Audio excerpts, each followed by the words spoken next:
¿Cuál es nuestra relación con el dolor?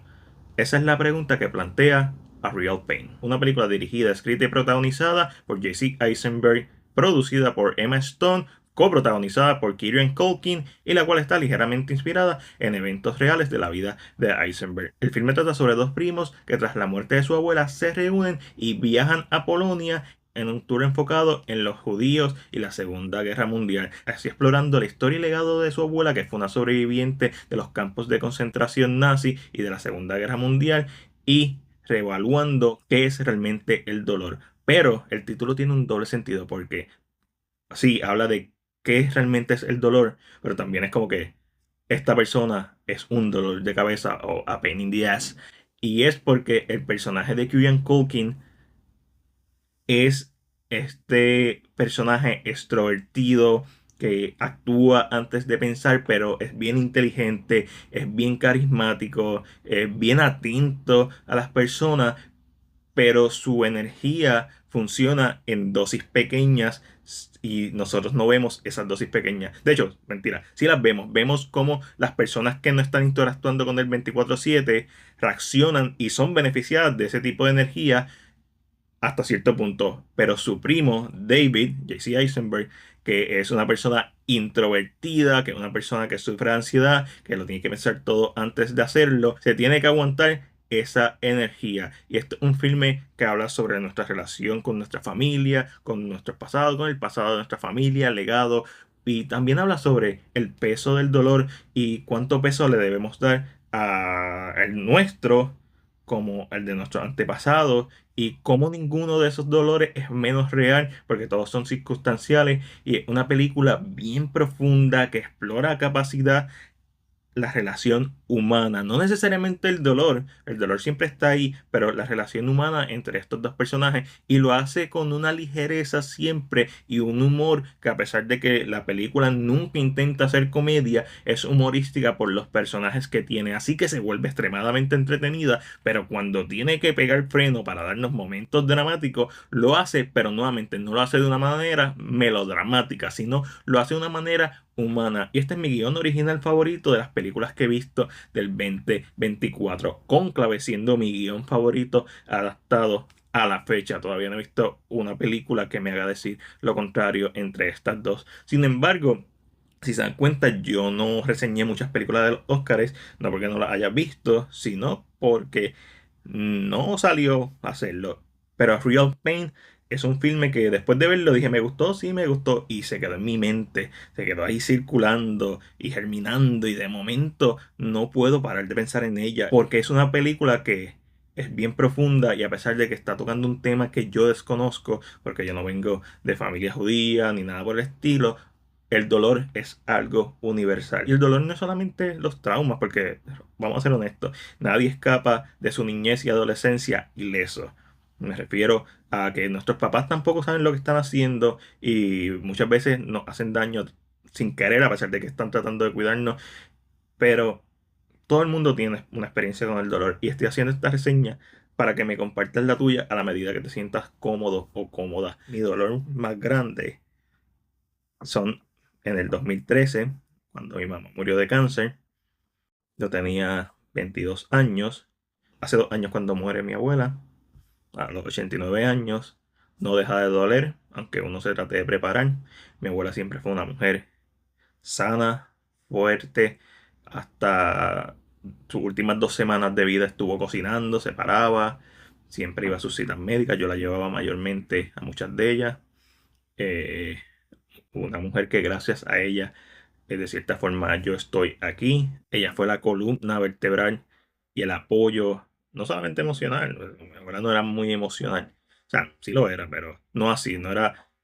Ella mostraba su cariño, su forma, y eventualmente yo la entendí en esos últimos 10 años que estuve con ella, pero me dio la facilidad de no tener que ir a estudiar o trabajar y quedarme un año sabático de duelo por la muerte de mi madre. Y mi abuela mostraba su amor a su forma, pero siempre lo mostraba con comida, una lasaña, la mejor lasaña del mundo era la de mi abuela.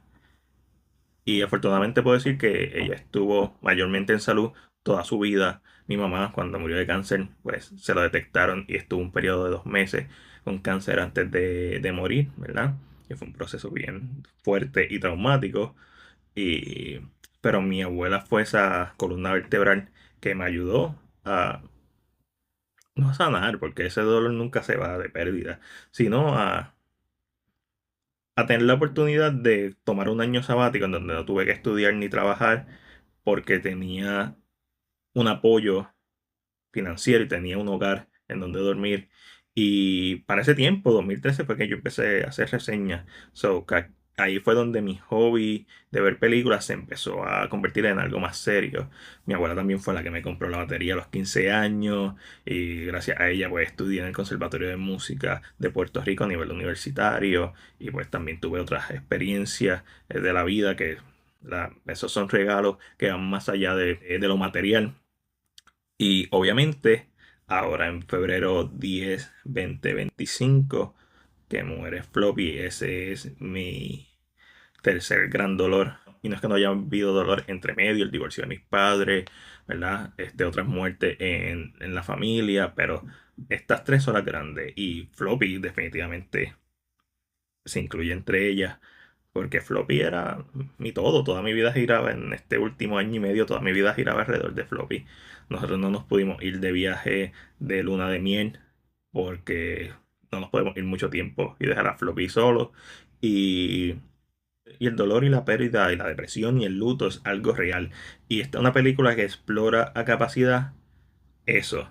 Porque tanto el personaje de David como el personaje de Benji sufren, son bien iguales, a pesar de ser bien diferentes. Hay una escena bien impactante para mí, que es la escena de la cena. Hay varias, está la del tren, cuando es extremadamente graciosa, cuando empieza a decir como que ¿no les parece una locura que estemos en primera clase en un tren en Polonia cuando a los judíos los llevaban en un tren para los campos de concentraciones y le da un ataque de pánico y se va? Y la escena es hilarante, pero es una escena en donde por primera vez vemos como hay un conflicto entre la energía de Benji y la energía de todo el mundo alrededor de él. Y después, obviamente, David se va con su primo y eventualmente pierden la salida del tren, ¿verdad? Pierden la parada y tienen que... Se la arreglan para volver. Pero la escena más impactante para mí es la escena de la cena, en donde tanto Benji como David tienen su momento. Y ese monólogo de David es tan espectacular porque el film hace un gran trabajo en mostrarte que David es un poco más apartado, que David necesita su tiempo, que está preocupado por su primo y eventualmente descubrimos las razones por las que está preocupado.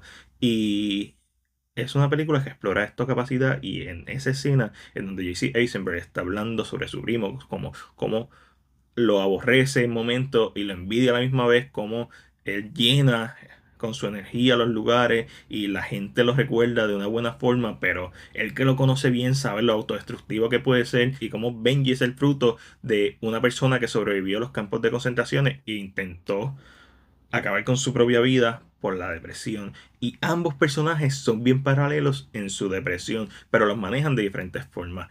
David lo maneja medicándose, Benji lo maneja absorbiendo energía de la gente. Estos son los momentos más interesantes cuando van al campo de concentración y es tan underwhelming, no puedo entender con los hornos. Un momento bien callado, un momento de reflexión, pero hasta cierto punto no hay una epifanía. Y lo mismo pasa cuando van a la casa que era de la abuela. Ellos están tratando de buscarle más significado, de buscarle más valor, y no pasa. Tienen la experiencia y estoy seguro que eventualmente los personajes la van a valorar, pero no hay como que este cierre de círculo completo en donde vas a sentir unas emociones, porque la vida no es así, el dolor no es así. O sea, pasa un año después de la muerte de alguien y tú... Sí, aprendiste a vivir con ese peso, pero no es que te deja de doler, es que no tienes otro remedio, a menos que sea tirarte y no hacer nada con tu vida y morir con un parásito. No, hay otras cosas que hacer, lamentablemente. Y eso no significa jamás y nunca que te va a dejar de doler. Y a Real Pain realmente logra capturar el dolor de la pérdida, el dolor de la depresión, el dolor de las relaciones que se rompen, el dolor del amor en general. Y es por eso que entre lo bueno, lo malo y lo ok, yo le doy a Real Pain una A. una película extremadamente interesante que también logra ser entretenida, profunda y tiene muchos valores. Sus fotografías bien bonitas, los paisajes y los escenarios que nos muestran son espectaculares. Una actuación principal. Yo ni siquiera he hablado de lo buenas que son las actuaciones.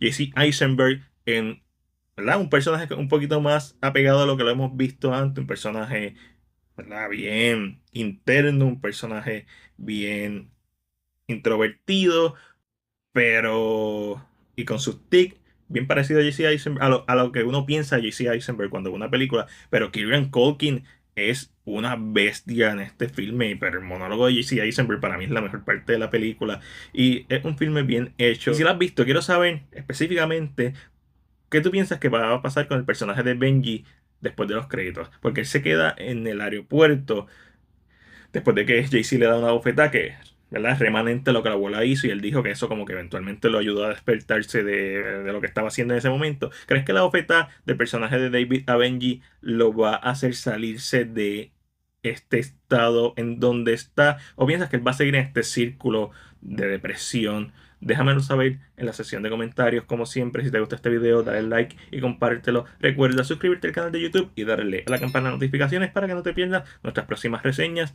Este fue Mike de CinePR y será hasta la próxima.